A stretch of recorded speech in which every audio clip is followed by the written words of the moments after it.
আমরা এখন আর এই আলোচনায় আমরা অংশগ্রহণ করব না। এই পর্বে আমরা সংসদ থেকে বিদায় নিচ্ছি।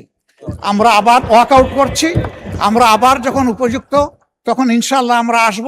আজকের দিনটা হলো বেসরকারি সদস্যদের জন্য। হ্যাঁ, বেসরকারি সদস্য বিরোধী দলেরও হতে পারেন, সরকারি দলের হতে পারেন। মন্ত্রীদের বাইরে যারা আছেন তারা সকলেই আমরা বেসরকারি সদস্য। আমরা সেই বিল আনতে পারি এবং পেন্ডিং অনেকগুলা বেসরকারি বিল আছে।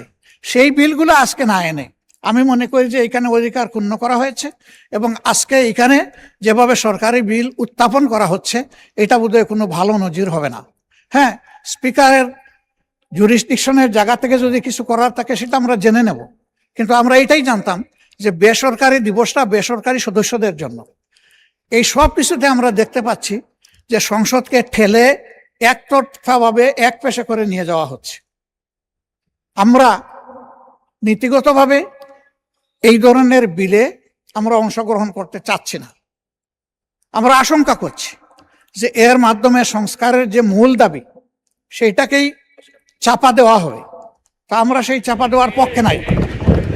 আমরা সংস্কারের মূল দাবির পক্ষে জোরালো এবং স্পষ্ট অবস্থান আমাদের। আমরা এখান থেকে সরিনি। আমাদেরকে অফিসিয়ালি নন অফিসিয়ালি এই পার্লামেন্টের ভিতরে এবং বাইরে অনেকবারই অনুরোধ করা হয়েছে যে সংবিধান সংশোধনের কমিটিতে আসেন। একটা কমিটি এখানে পাশ হয়েছে, আমাদের প্রতিবাদ ছিল, আমরা অংশগ্রহণ করি নাই, সব ঠিক আছে। ওইটা পাশ হয়েছিল সংবিধান সংশোধন কমিটি নামে। পরে আমরা যখন বললাম যে সংবিধান সংশোধন কমিটি নামে কোনো কমিটি হওয়ার কোনো বিধান নেই, আমরা পরে শুনলাম যে এটার আগে একটা বিশেষ শব্দ বসানো হয়েছে।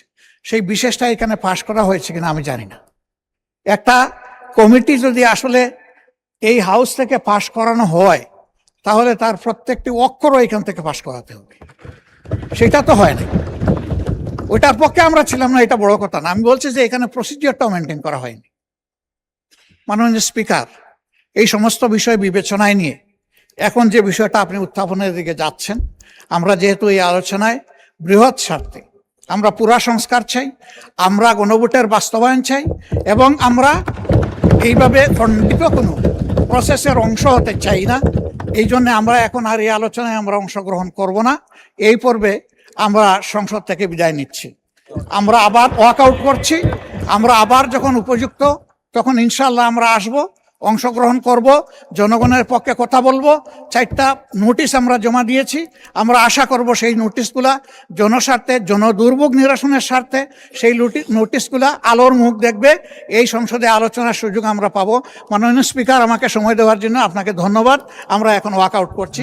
আসসালামু আলাইকুম। মাননীয় বিরোধী দলের নেতা, ওয়াকআউট করার স্বাধীনতা আপনার আছে, বাট সংসদের ভিতরে সবকিছু আলোচনা করা দরকার, না হলে জাতি কি পাবে? আমি অনুরোধ করব আপনারা বসেন, আলোচনায় অংশগ্রহণ করেন। পক্ষ বিপক্ষ বিতর্ক থাকবে, বিতর্কের মধ্যে দিয়েই তো জাতি পরিচালিত হবে আপনাদের নেতৃত্বে।